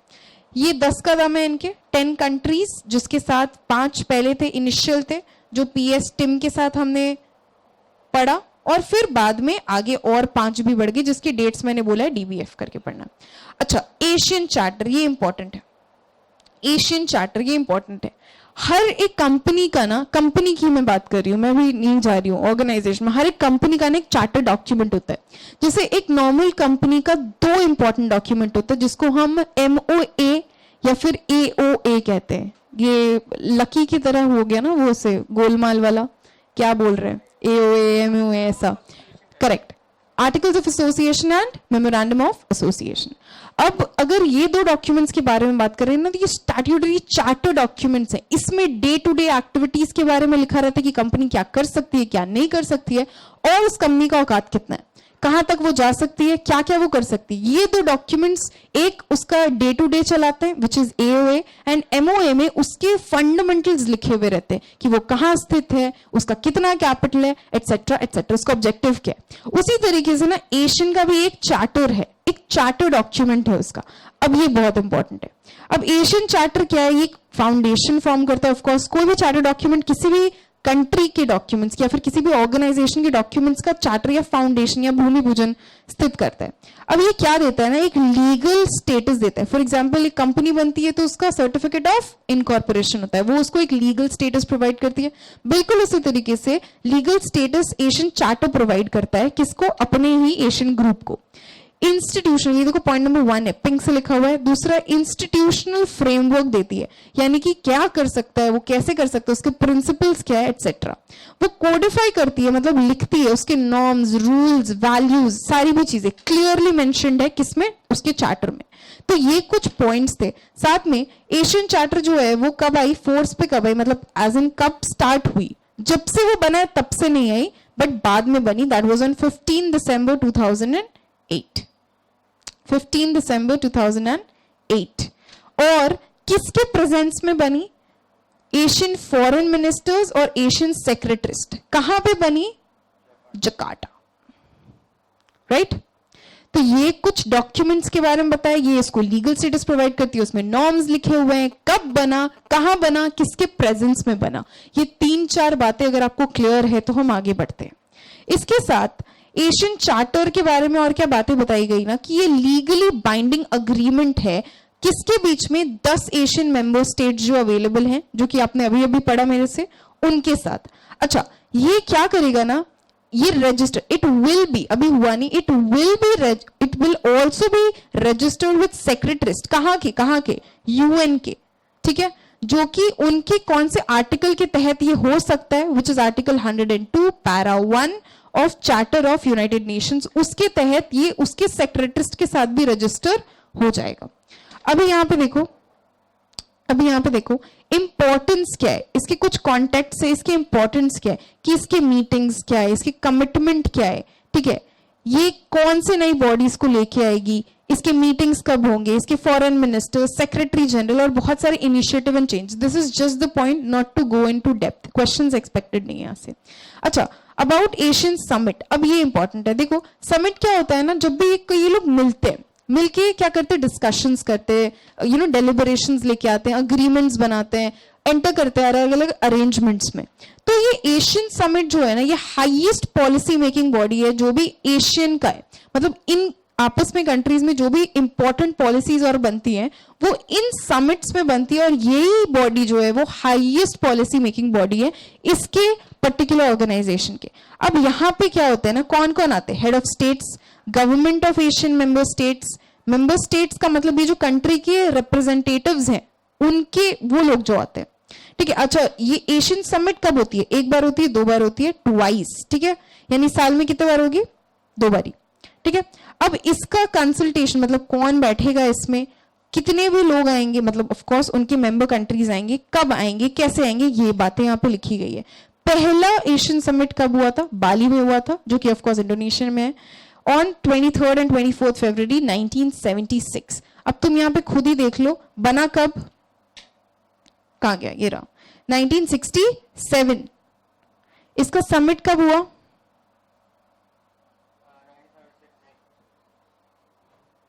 यानी फर्स्ट टाइम जब बना होगा जस्ट उसके पहले. राइट. अब इसके साथ यहां पे तुमको एक वापस से सोर्स दिया हुआ है, wherein you can just go and check कि कुछ हो रहा है या नहीं. अच्छा, इसके न्यूज में आया हुआ है क्या, ऑफ कोर्स न्यूज में आया हुआ है.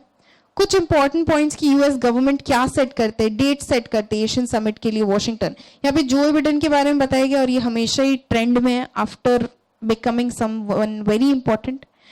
18th जो इसका एशियन समिट है ये इंडिया से रिलेटेड है. अच्छा, ये क्यों इंडिया से रिलेटेड है, आ जाओ, जहां इंडिया है वहां important. 18th India Asian summit हुआ था. अच्छा, कैसा हुआ होगा, देखो डेट मैं बता रही हूँ, 18 अक्टूबर 21. फिजिकली हुआ होगा क्या, virtually, was held virtually. And इसमें लीडर्स थे मेंबर स्टेट्स के अलग अलग. इन लोगों ने किस टॉपिक पे डिस्कशन किया वो भी बात करनी जरूरी है ना, कि ट्रेड पे, इन्वेस्टमेंट पे, इंपॉर्टेंस ऑफ डाइवर्सिफिकेशन, किस तरीके से सप्लाई चेन को हम बढ़ाए. पोस्ट कोविड की वजह से काफी इकोनॉमी डाउन थी, बहुत सारे प्रॉब्लम्स हुए, तो जैसे पोस्ट इकोनॉमिक सिनेरियो आया उसमें किस तरीके से हम रिकवरी कर सकते हैं चीजों को, ये बातें डिस्कस हुई थी 18th इंडिया एशियन समिट में. राइट. अभी अगर यहां तक हम क्लियर हैं तो कुछ इंपॉर्टेंट टाइमलाइंस, कुछ इंपॉर्टेंट बातें यहाँ पे दी गई हैं. रीडिंग है, जस्ट एक बार का रीडिंग करना है आपको, कुछ भी छोड़ना नहीं है, एक बार रीड करके आगे बढ़ना. इंपॉर्टेंट टॉपिक्स मैं कवर कर रही हूँ. ठीक है. अभी यहाँ पे आते हैं ब्रिक्स पे. इसके ऊपर एडिटोरियल हमने डिस्कस किया हुआ है. ब्रिक्स के ऊपर एडिटोरियल हमने डिस्कस किया हुआ है. किसने किसने किया था वो क्लास, आप थे, ऑनलाइन थे, ओके. क्या था, नाइस. एक बच्चे ने बहुत ही अच्छे से उसको एक्सप्लेन किया था. आई थिंक यही हुआ था वो क्लास, एंड यहाँ वो बच्चा बैठा हुआ था. It's very very clearly he explain, यानी वो पढ़ के आया था, मैं बहुत खुश हो गई थी. काफी अच्छे से एक्सप्लेन किया था उसने. हाँ, तो मैंने दिया था वो, मैंने दिया ही था उस दिन के लिए, मैंने प्रॉपर पीडीएफ दिया था. मैंने बोला था सबको पढ़ के आने, but he had that courtesy कि वो खड़ा हुआ and he spoke properly full class के सामने, which is a very big thing. Anything about BRICS के बारे में क्या है. अच्छा, ब्रिक्स का यहाँ पे ना पूरा नाम दिया गया. आप तो ऐसे पढ़ लेते हो, ऐसे बोल देते हो ब्राजील है और ये है, बट यहाँ पे पूरा नाम दिया है कि कौन कौन उसके मेंबर्स हैं. ठीक है. Republic of Brazil, Russian Federation, Republic of India, People's Republic of China and Republic of South Africa. Ultimately नाम वही है, Brazil, Russia, India, China, South Africa, BRICS. ठीक है. अभी ये करते क्या है, कब बना, 20 सितंबर 2006 में पहला मिनिस्ट्रियल मीटिंग हुआ था, बना नहीं था उस टाइम. अब यहाँ पे हुआ ये था कि रशियन प्रेसिडेंट, ठीक है, पुतिन भाई साहब हमारे, यूएन जनरल की असेंबली सेशन जो हुआ था न्यूयॉर्क में, या फिर फॉरेन मिनिस्टर्स रशिया के, ब्राजील, चाइना और इतने सारे भी लोग जो थे ना, वो क्या थे, मीटिंग में पार्ट लिए थे. कौन सी मीटिंग में, पहला मिनिस्ट्रियल मीटिंग जो हुआ था, फर्स्ट मिनिस्ट्रियल मीटिंग जो हुआ था उसमें ये सारे जो ब्लू अंडरलाइंस आपको दिख रहे हैं ये मेंबर्स थे उसके, कुछ प्रोमिनेंट मेंबर्स के नाम दिए गए हैं कि ये लोगों ने अटेंड किया था पहला मीटिंग, ठीक है। 2016 में इंडिया जो था वो हेड ऑफ एसोसिएशन बना, ठीक है। अभी यहाँ पे फाइनली गोवा में 15-16 अक्टूबर को हुआ था क्या इनका एक सेशन, जिसमें इनका क्या था, अच्छा इंडिया वाला इंपॉर्टेंट है कि कौन से सेशन में हुआ था, कौन से डेट पे हुआ था और क्या हुआ था। तो उस मीटिंग में इन लोगों ने क्या डिस्कस किया था कि formation of popular inclusive and collective decision, तो this was their agenda of the meeting and ultimately इसमें हुआ क्या था, जो गोवा का समिट था इसके इश्यूज थे energy, trade, banking cooperation, agriculture, space utilization, ऐसे कुछ इंपॉर्टेंट टॉपिक्स के ऊपर बैठ के। अब देखो तुमको क्वेश्चन ऐसे नहीं आएगा, क्वेश्चन सीधा पूछा जाता है डेट्स के ऊपर जो बन के आते हैं क्वेश्चंस, या किसी टॉपिक के ऊपर या कोई डिस्कशन के ऊपर कि कहाँ हुआ था, समिट कहाँ हुआ था, गोवा, हैदराबाद, ऐसे 4 नाम दे देंगे तुमको, तो वैसे क्वेश्चन आते हैं। बट अल्टीमेटली तुमको एज अ जिस्ट पता होना चाहिए कि यार गोवा में मीटिंग हुआ था, इस तारीख को हुआ था, अक्टूबर में हुआ था, कौन सा सेशन हुआ था, ये मेरे को पता है। अल्टीमेटली इसमें हुआ क्या था तुमको भी पता होना चाहिए ना। इंडिया में हुआ था तो what were the reasons, what were the common topic of interest जो कि डिस्कशन जिसके ऊपर हुआ था। अच्छा, कुछ एक डेक्लेरेशन साइन हुआ था और उस डेक्लेरेशन का नाम था गोवा डेक्लेरेशन, ठीक है। और उसके साथ में अकेले से वही साइन नहीं हुआ था, उसके साथ बहुत सारे सेक्टरल अग्रीमेंट्स भी साइन हुए थे। आई बिलीव वो, हाँ ये रहा, ये देखो दिया हुआ है, साइंड द गोवा डिक्लेरेशन, दिख रहा है यहाँ पे blue blue, signed Goa declaration, और उसके साथ में बहुत सारे सेक्टर के अलग अलग अग्रीमेंट्स भी एग्जीक्यूट या साइन हुए थे। अभी ब्रिक्स जो है ना वो बहुत ही इंपॉर्टेंट कम्युनिटी और हमेशा सुर्खियों में रहता है, कभी भी तुम एडिटोरियल खोल लो तुमको मिल ही जाएगा, कुछ ना कुछ चल ही रहा होता है। स्पेशली ये सारे इतने सारे इंटरनेशनल ऑर्गेनाइजेशंस है, तुम समझो किसी का भी समिट होता है और उसमें इंडिया पार्ट लेता है तो एडिटोरियल्स में वो आएंगे, न्यूज में वो आएंगे, उसमें क्या हुआ कैसे, वो हमेशा कोई ना कोई तो सुर्खियों में बना रहता है। और सबका समिट्स होता है या मीटिंग्स होती है साल में 1 या 2 बार, तो हमेशा अगर आप देखो न्यूज में 10 बारी 20 बारी ये आ ही जाता है, तो हर साल ये चीजें कुछ ना कुछ अपडेट होती है। आपका होमवर्क तो ये रहेगा कि जितने ऑर्गेनाइजेशंस आपने आज मेरे से पढ़े हैं उनका कब समिट लेटेस्ट हुआ था, कौन से, मतलब एकदम लास्ट वाला जो भी उनका एकदम लेटेस्ट हुआ होगा वो कब हुआ था। उसके साथ अगर इंडिया में या इंडिया के आसपास कभी भी हो रखा है या पहले हो रखा है, ऑल्दो आप पढ़ चुके हो बट स्टिल एक बार जाके खुद से गो थ्रू करना है for the verification of dates. ये अगर आप इतना कर लेते हो दैट्स एनफ फॉर इट, ठीक है। यहाँ पे श्री नरेंद्र मोदी जी का कुछ ज्ञान जो कि उन्होंने दिया था कि जब भी क्यों होता या क्यों होना चाहिए, why is it important etcetera. तो ब्रिक्स इंपॉर्टेंट है क्यों, क्योंकि वो सबको साथ में लेके आता है। इमर्जिंग इकोनॉमीज, ऐसे इकोनॉमीज जो आज की डेट पे ग्रो कर रहे हैं स्पेशली उनके मेंबर कंट्रीज के साथ, ठीक है, जहां पे अगर आप देखो तो 41% ऑफ द वर्ल्ड पॉपुलेशन उसकी मेंबर है, 24% ऑफ द वर्ल्ड जीडीपी उसके साथ है। मतलब ऑफ कोर्स जो कंट्रीज उसके साथ है उसका बाइफिकेशन यहाँ पे दिया है कि अगर मान लो ये जो BRICS आप देख रहे हो अलग अलग कंट्रीज है ये साथ में आती है तो वो किसको गवर्न करती है, 41%। ये सिर्फ ये 4-5-6 लोग ये countries 41% of the world population govern करती है, 24% ऑफ वर्ल्ड जीडीपी गवर्न करती है and 16% share in the world trade इनका है। एंड ये सब स्टार मार्क इसलिए है क्योंकि कभी भी ये डेटा क्या हो सकता है, इनसफिशिएंट हो सकता है, कभी भी ऊपर या नीचे जा सकता है, बिकॉज ये अब कब अपडेट करेंगे इंस्टीट्यूट वाले इनको भी नहीं पता, ठीक है ना। ब्रिक कंट्रीज जो है वो आपस में आके इंपॉर्टेंट इश्यूज पे डिस्कशन करती है एंड इनका कोई सेट ऑब्जेक्टिव नहीं है कि इसी टॉपिक पे करना है इसी टॉपिक पे करना है। कोई भी चीज जो कि इंपैक्ट कर सकती है इनके फेडरेशन को, कोई भी चीज जो इनको आपस में इंपैक्ट कर सकती है इनके आपस के ट्रेड रिलेशंस को, इकोनॉमी को, ये उसके ऊपर डिस्कशन करती है। जो भी कुछ उस टाइम इंपॉर्टेंट चल रहा होता है, चाहे वो स्पेस से रिलेटेड हो, एजुकेशन से हो, एग्रीकल्चर से हो या ट्रेड से हो, एनीथिंग। ब्रिक्स न्यूज में रहता है, द आंसर इज यस। अब भी एकदम रीसेंट आपने पढ़ा है और यहाँ पे भी कुछ इंपॉर्टेंट डेट्स दिए हैं कि 13 ब्रिक का समिट जो हुआ था वो इंडिया की चेयरमैनशिप में हुआ था। अब देखो इंडिया कहाँ कहाँ पिक्चर में आ सकता है, हो सकता है इंडिया चेयर होल्ड किया हो सकता है इंडिया में समिट हुआ हो सकता है इंडिया कोई इंपॉर्टेंट प्रोमिनेंट मेंबर बना हो या उसका कोई टॉपिक डिस्कस हुआ हो, या ऐसे कुछ टॉपिक्स हैं जो आप पढ़ सकते हो जो कि यहाँ पे दिया भी हुआ है। तो इंडिया की चेयरमैनशिप में हुआ था 9 सितंबर 2021 में, जो कि तीसरी बार था। एक हुआ था 2012 में, एक हुआ 2016 में और फिर 2021 में फाइनली, ठीक है। अच्छा, ये चीज उस एडिटोरियल में भी बाय द वे लिखी होगी, अगर आप वो जाके आप एक बार उसको रीड करते हो तो आपको और अच्छे से समझ आएगा। समिट में पार्टिसिपेशन लीडर्स कौन से थे? ये लोग ऑफ कोर्स, देखो यहाँ पे भी एक पार्टिसिपेशन मीटिंग के बारे में मैंने बताया था कि किसने किसने पहला मीटिंग अटेंड किया था। वैसे इस मीटिंग में कौन से लोग भी अटेंड किए थे?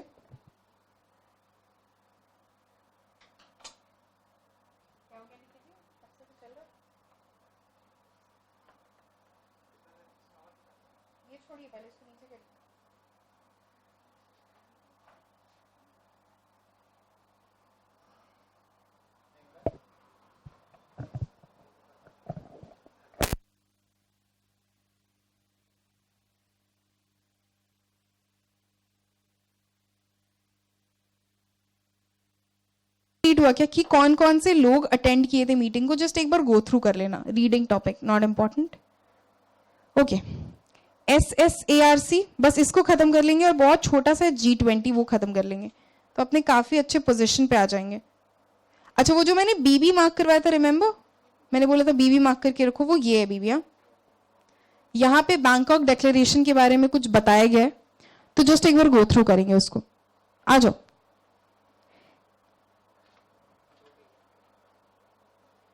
ब्रिक्स तक क्लियर है क्या हम लोग साथ में अभी तक? ठीक है, चलो।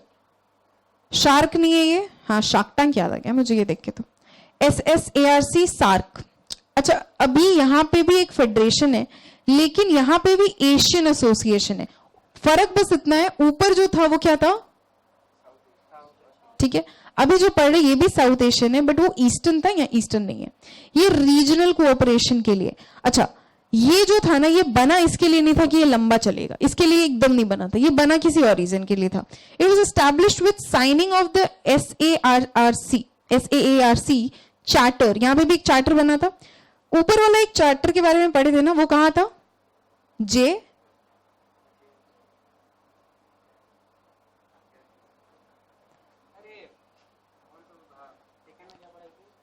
एक चार्टर के बारे में पढ़ा था अभी और मैंने मार्क भी किया था और बहुत अच्छे से इस तरफ पे एशियन चार्टर। मैंने पूछा नाम क्या था, कहाँ बना था? वहां ढाका में लिखा था, मैंने पूछा यहाँ।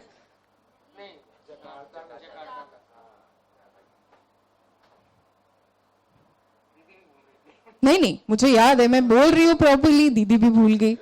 बोलती है यहाँ पे, मतलब मैं बोल दूं तो कुछ भी। हाँ चलो यहाँ पे आ जाओ। ये कहाँ पे बना था बताओ? ढाका। कब बना था?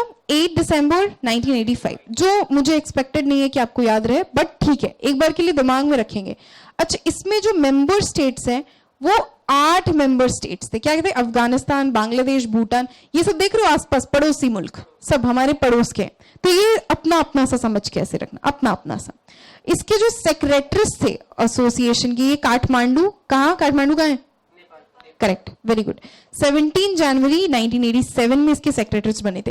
ये जो सेक्रेटरी जनरल, सेक्रेटरीस्ट आप पढ़ते हो ना, ये सेक्रेटरी जनरल तो खैर एक बॉडी का मतलब एक प्रिंसिपल का नाम है, एक चेयरमैन का नाम हो सकता है, एक लीड का नाम हो सकता है। ये सेक्रेटरीस्ट जो आप पढ़ते हो ना, ये एक प्रॉपर गवर्निंग बॉडी होती है जो किसी भी ऑर्गेनाइजेशन को चलाती है। कोई भी आप एनजीओ देख लो, उसमें सेक्रेटरी होते हैं जो कि सबसे सीनियर पोजीशन पे रहते हैं, प्रेसिडेंट, सेक्रेटरी ये होते हैं। वैसे ही सेक्रेटरीस्ट ना एक बॉडी है जो उस ऑर्गेनाइजेशन को चलाती है। तो ये सेक्रेटरीस्ट ऑफ एसोसिएशन सेटअप कब हुआ था? ये प्रॉपर ये बॉडी कब सेटअप हुई थी? काठमांडू में 1787, जस्ट 2 साल के बाद। ऑब्जेक्टिव्स क्या है इसके, इस एसोसिएशन के? जो SAARC आप पढ़े हो, शार का पढ़े हो, सार का पढ़े हो, इस चार्टर का या फिर इस एसोसिएशन का जो ऑब्जेक्टिव वो उसके चार्टर में लिखा हुआ है और वो ये है कि वेलफेयर करना है। अब देखो, ऐसे भूखे नंगे टाइप के आसपास में लोग हैं, लोग एज इन द कंट्रीज, ठीक है? तो इन कंट्रीज में वेलफेयर, गरीब है, बहुत गरीब है, इन कंट्रीज में वेलफेयर ही अपने देख सकते हैं। किसका वेलफेयर देखेंगे? ये जो एसोसिएशन की कंट्रीज है, इनको कैसे इंप्रूव करना है, पॉवर्टी कैसे, मतलब ऑफ कोर्स इनका स्टैंडर्ड ऑफ लिविंग सबसे पहले तो कैसे बढ़ाना है, क्वालिटी ऑफ लाइफ कैसे बढ़ानी है, कैसे इनका इकोनॉमिक ग्रोथ करना है। यही सब तो प्रॉब्लम्स है ना, जो एकदम नॉर्मल प्रॉब्लम्स आपको आसपास दिखते हैं। कैसे प्रोग्रेस करवाना है, कल्चरल डेवलपमेंट उसका कैसे करना है ना? किस तरीके से उसके रीजन को और एनहांस करना है, लोगों को किस तरीके से अपॉर्चुनिटीज देनी है, उसका इकोनॉमी कैसे बढ़ाना है, एटसेट्रा एटसेट्रा, उसको कैसे स्ट्रेंथन करना है, आत्मनिर्भर कैसे बनाना है, ये सारी चीजों को प्रमोट करने पे वो क्या करते हैं, ध्यान देते हैं। यानी अगर मैं अभी आपसे कुछ भी पूछूं कि IM इंटरनेशनल मॉनेटरी फंड का क्या मोटिव था, या फिर शार्क का क्या था, या फिर एशियन का क्या था, तो आप मुझे बता सकते हो कि इसका ये मोटिव था, इसका ये ऑब्जेक्टिव था, या फिर इसका ये कोऑपरेशन था, और ये इस तरीके से आगे बढ़ता है, इसके फेडरेशन मेंबर्स ये थे, ये कहाँ एस्टैब्लिश हुआ था ये बता सकते हैं, कब हुआ था थोड़ा सा दिक्कत है, कितने मेंबर्स के साथ हुआ था वो हम बता सकते हैं, इसका मेन ऑब्जेक्टिव क्या है वो बता सकते हैं, इंडिया इससे कैसे रिलेटेड है वो बता सकते हैं, और इंडिया में समिट्स हुए हैं और क्या टॉपिक्स पे हुए ये हमारे दिमाग में क्लियर है। ये अगर कोई गोवा डिक्लेरेशन साइन हुआ है, उसके साथ कोई सेक्टरल अग्रीमेंट साइन हुआ है, हम ये बता सकते हैं, किस में हुआ हम ये बता सकते हैं। तो एक क्लास में अगर आप इतनी सारी चीजें दिमाग में बिठा सकते हो तो things are gonna be easy for you धीरे धीरे, ठीक है। चलो यहाँ पे भी कुछ इंपॉर्टेंट नाम है, देखो एक और एक नाम पढ़ा था, ऐसा ही टाइप का नाम पढ़ा था, एकदम ऐसे ही पढ़ा था, राइट, मुझे भी याद नहीं है वो सच में। तो यहाँ पे एक और नाम आ जाता है HE साला, ये मेरे को थोड़ा सा 3 टाइप का नाम लग रहा है, एनी डे। तो ये श्रीलंका, हाँ ई साला एकदम, यहाँ पे गुंडे भाई बहनें और ऐसे अपना अच्छा लैंग्वेज प्रयोग करते हुए, of Sri Lanka assumed office secretary general बने South Asian Association for Regional मतलब SAARC के 1 मार्च 2020, और ये एकदम लेटेस्ट अपडेट है। सो चांसेस अब इसका चेयरमैनशिप देखो कौन है, Nepal, current chair Nepal hold करता है, कब से 2014-11-26 से अभी तक टिल डेट। बोला फॉर मोर अपडेट्स कहाँ हैं, सोर्स से आपके जाना है तो चले जाना। अभी G20 देखो, G7 अलग है, हाँ G7 is different, G20 is different, but G7 is related to G20, G7 is related to G20, ठीक है, G7 is related to G20। अब G20 जो है ये एक मल्टीलैटरल प्लेटफॉर्म है जो किसको कनेक्ट करती है, मेरे को तुमको नहीं, वर्ल्ड के मेजर डेवलप्ड एंड एमर्जिंग मतलब डेवलपिंग इकोनॉमीज को कनेक्ट करती है, DD को कनेक्ट करती है आपस में, ठीक है। G20 का मेन स्ट्रेटेजिक रोल क्या है कि ग्लोबल इकोनॉमिक ग्रोथ, मतलब इसका एकदम ही दिमाग में ये क्लियर है कि हमें इकोनॉमी को किस तरीके से पुश करना है, किस तरीके से अपॉर्चुनिटीज को चैनलाइज करना है between the developed and wanna be developing Nations या फिर जो अभी डेवलप कर रही है, ठीक है। अब ये साथ में क्या बोलते हैं कि इसके जो मेंबर्स है जो साथ में आते हैं, ध्यान से सुनना ये इंपॉर्टेंट है, ये एक अभी ऊपर ऐसा एक और पढ़ा है तुमने, अभी वापस ऐसा पढ़ रहे हो कि इसके जो G20 मेंबर्स है ये अपने साथ टेबल पे क्या लेके आती है, 80% वर्ल्ड का GDP लेके आती है। यानी इसके जो नेशंस है वो अकेले ये 20 नेशंस मिलके क्या करते हैं, 80% ऑफ द वर्ल्ड GDP लेके आती है, 75% ऑफ इंटरनेशनल ट्रेड लेके आती है और 60% ऑफ द वर्ल्ड पॉपुलेशन लेके आती है। कैसे आ रही है इसका लॉजिक समझ आ रहा है ना, कि जो अलग अलग कंट्री मेंबर्स हैं वो अपने अपने जो GDP जो उसका कंट्री का GDP है वो साथ में मिलके कितना बन रहा है वर्ल्ड वाइज, वो यहाँ पे लिखा हुआ है। स्टार्ट हुआ था 1999 में, लेकिन ये जो हुआ था ये जस्ट एक मीटिंग था फाइनेंस मिनिस्टर्स और के साथ कि बैठ के अपने डिस्कस करेंगे पॉलिसी। जैसे मैंने शुरू में ही बताया कि ये G20 एक ग्रुप बनने के लिए नहीं बनी थी या फिर एक एसोसिएशन बनने के लिए नहीं फॉर्म हुई थी, इसका मकसद कुछ और था। मकसद क्या था, बेसिक की सेंट्रल बैंक गवर्नर जो कि शुरू में आपने पढ़ा ना, जो ट्रेनिंग जिसको भी देते जो फाइनेंस से रिलेटेड है, उन लोगों का एक मीटिंग था। G20 इवॉल्व हुआ एक ईयरली समिट में कि हर साल मिलेंगे अपना ये जो ग्रुप है ये हम हर साल मिलेंगे, समिट को हम करेंगे। तो G20 इस सॉर्ट जैसे यूट्यूब फैन फेस्ट होता है ना, हाँ ऐसे अब ऐसे देख रहे थे वो एकदम ऐसे हो गए, तो बिल्कुल वैसे कि समिट हो गया ऐसा कि रेगुलर वाइज हम समिट करेंगे। और इसमें कौन रहेंगे, हेड ऑफ स्टेट रहेंगे, गवर्नमेंट रहेगी, जो भी फाइनेंस से रिलेटेड लोग रहेंगे मतलब एजेंसीज रहेंगी वो रहेंगी। इसके साथ इन एडिशन टू दैट एक ये बहुत इंपॉर्टेंट है, ये शर्पा मीटिंग्स, ठीक है। अब ये शर्पा मीटिंग्स है क्या, ये एक ऑर्गेनाइजेशन या फिर एक ग्रुप है। क्या ग्रुप है, ये ग्रुप क्या करता है, ये करता है नेगोशिएशन और कंसेंसस। कंसेंसस क्या होता है कि आप किस मीनिंग में सामने वाले, कंसेंसस एडम करके आपने लीगल वर्ड भी पढ़ा होगा या पढ़ोगे भी, कि सेम बात पे सेम इंसान अगर एक्सेप्ट कर रहा है चीज को या फिर मान रहा है, मैं जो सोच रही हूँ आप भी वही सोच रहे हो, मैं मैं जो अग्री कर रही हूँ आप भी वही अग्री कर रहे हो, अगर मैं सोच रही हूँ कि मेरे को ये चीज बेचनी है तो आप भी समझ रहे हो कि आपको यही चीज खरीदनी है, दैट इज कॉल्ड कंसेंसस। ठीक है, तो आपका कंसिडरेशन या आपका जो माइंड है नेगोशिएशन और बिल्डिंग कंसेंसस, मतलब आपका मर्जी, बेसिकली आपका मर्जी लेने में, वो ये ग्रुप करती है। ठीक है, इस ग्रुप का ये काम है, वर्किंग ग्रुप और बहुत सारे और स्पेशल इवेंट्स जो पूरे साल होता है। एडिशन टू दैट ये मतलब ये जो इसका एक समिट होता है, जैसे यूट्यूब फैन फेस्ट एक बार में होता है, वैसे इसका एक समिट होता है, ये तो करती है। इसके साथ इसके कुछ ग्रुप मीटिंग्स होते हैं, उस एक ग्रुप मीटिंग जिसमें नेगोशिएशन और कंसेंसस डेवलप करते हैं उसका नाम क्या है? Very good. इसके साथ वर्किंग ग्रुप्स होते हैं इसके, और पूरे साल में अलग अलग इवेंट्स होते हैं लोगों के साथ। ठीक है, मेंबर्स जो G20 के हैं, यहाँ पे 20 नाम आपको दिए हुए हैं, एक बार गो थ्रू करना। इंडिया ऑफ कोर्स, यहाँ पे देखो इंडिया, चाइना, ये देखो 2 4 5 नाम तो याद रहेंगे, India, China, Brazil, Australia, Korea, सुनते रहते हो, साउथ अफ्रीका, यूके, यूएस, ये कुछ 4 5 6 नाम तो दिमाग में याद रहेंगे। हाँ हाँ, यूके यूएस बोला तो मैंने, यूके यूएस। ठीक है, हर साल प्रेसिडेंसी जो है वो इनवाइट करती है गेस्ट। अच्छा, ये इंपॉर्टेंट है, यहाँ पे देखो ना, एक स्पेन के बारे में ऐसे लिख दिया, invited as a permanent guest. तो ये लोग के G20 समिट में सिर्फ ये लोग G20 नहीं रहते, ये लोग ना हर साल लोगों को इनवाइट, लोग मतलब कंट्रीज, यहाँ लोग मतलब कंट्रीज को इन्वाइट करते हैं कि आइए आइए, या तो ज्ञान दीजिए या तो ज्ञान सुनिए। ठीक है, आइए। तो उसी तरीके से यहाँ पे एक परमानेंट गेस्ट ये लोग बना दिया, किसको? स्पेन को। तो ये बहुत इंपॉर्टेंट है, एक बार के लिए दिमाग में रहेगा कि हाँ स्पेन परमानेंट गेस्ट है, मतलब आइए, है ना। अतिथि तुम कब जाओगे? नहीं, अतिथि तुम आते रहो, आते रहो, आते रहो। ये इनवाइट करती रहती है अलग अलग गेस्ट कंट्रीज को, जो कि पार्ट लेती है इस G20 एक्सरसाइज में। G20 एक्सरसाइज अकेले का एक्सरसाइज नहीं, उसके साथ और भी मल्टीपल इवेंट्स और सब प्रोजेक्ट्स होते रहते हैं उनके। अच्छा, ये G20 काम कैसे करती है? ये जो प्रेसिडेंसी, ये बहुत ही इंपॉर्टेंट और बहुत मजेदार चीज है। मान लो आपका नाम अक्षत है, आपका नाम क्या है? मोहक। अच्छा, मोहक। आपका? छोटा चेतन। अच्छा, तो अक्षत, मोहक और छोटा चेतन। ठीक है, ये जो थे, ये मान लो 2019 में प्रेसिडेंसी होल्ड करते थे। ठीक है, ये जो है ये 2020 में होल्ड कर रहे हैं, मान लो भी 2020 चल रहा है, और ये जो है ये 2021 में होल्ड करेंगे।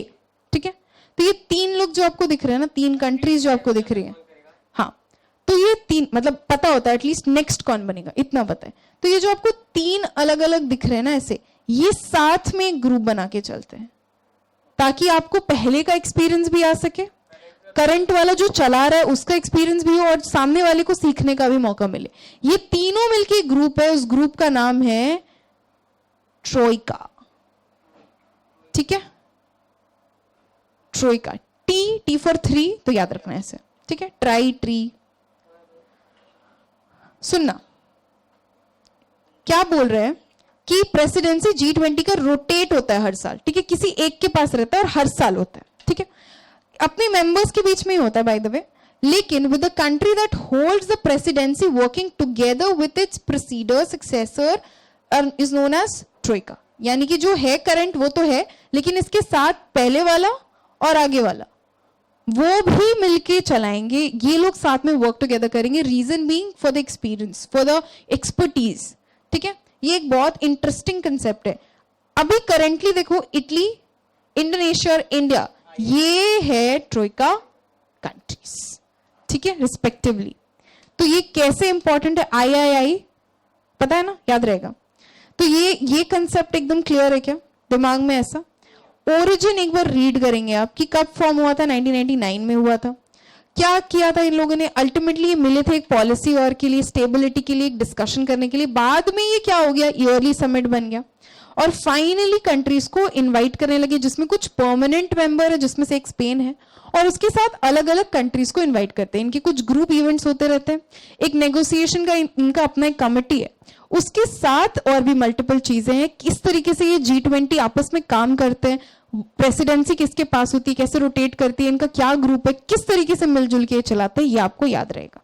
यहाँ पे G20 न्यूज में था, सुर्खियों में कब बना था? G20 का 2022 समिट, जो कहाँ हुआ था? बाली, इंडोनेशिया। एक और जगह आपने अभी अभी पढ़ा है इसके बारे में, जो कि ऑफकोर्स इसी का फॉर्मेशन था। हाँ, विल टेक प्लेस। नहीं, वो मैं नहीं बोल रही, मैं बोल रही यहाँ पे कि एक और आपने बाली के बारे में मेरे से जस्ट अभी पढ़ा है, बाली, इंडोनेशिया, जो इसी के बारे में था। मतलब इसके आसपास कहीं था, हाँ, तो वो मार्क किया था, इसीलिए मुझे याद आ गया, तो मैंने कनेक्ट कर दिया। एनी डे, तो leaders summit is the climax of G20 process and the intense work carried out over the year through ministerial meetings। एक ministerial meeting के बारे में अभी थोड़ी देर पहले भी बात की थी हमने, MM meeting के बारे में, जहाँ पे वर्किंग ग्रुप है, एंगेजमेंट ग्रुप्स और मल्टीपल ग्रुप है। इनके अलग अलग प्रेसिडेंसीज के कुछ पिलर्स है, 3 मेन पिलर्स हैं इनके G20 के, जो कि अभी फर्दर होगा। फर्दर क्या क्या? ग्लोबल हेल्थ, मतलब हर एक मीटिंग का एक एजेंडा होता है, राइट? तो इनका समिट जब होगा ना, तो समिट में डिस्कस करेंगे, वो तो पता होना चाहिए क्या डिस्कशन का टॉपिक है इनके। 3 major pillars, global health architecture, sustainable energy, अभी ग्रीन पावर बहुत ज्यादा ट्रेंड कर रहा है, ऑल्दो हमारे कोल का प्रोडक्शन काफी ज्यादा इंक्रीज हो गया है और काफी अच्छा चल रहा है सब कुछ, कंजम्पशन भी वैसे ही चल रहा है, थोड़ा कम हो गया है, तो ओवरऑल मतलब कंजम्पशन कम हो गया, प्रोडक्शन बढ़ गया, जिसकी वजह से ओवरऑल कोल का जो हमारा रिजर्व है वो थोड़ा इंक्रीज हो गया, बट अल्टीमेटली हमें उसको कट डाउन करना है, वरना कोई मिनरल देखेगा नहीं फिर फ्यूचर में। डिजिटल ट्रांसफॉर्मेशन, ये 3 पिलर्स है मेनली, जो कि अभी फाइनल पोस्ट कोविड इन चीजों को उनको डिस्कस करना है और डेलिब्रेट करना है। बीबी हम लोग नेक्स्ट क्लास में पढ़ेंगे। एंड एक और है, IFC है, बस 2 और है, and then we can proceed towards national bodies. Thank you so much. Please notes बना के, वीडियो बैच वालों नोट्स बना के काइंडली मुझे भेजो, एक बार के लिए मैं वेरीफाई करूंगी, और जिसके LR के असाइनमेंट्स नहीं हुए हैं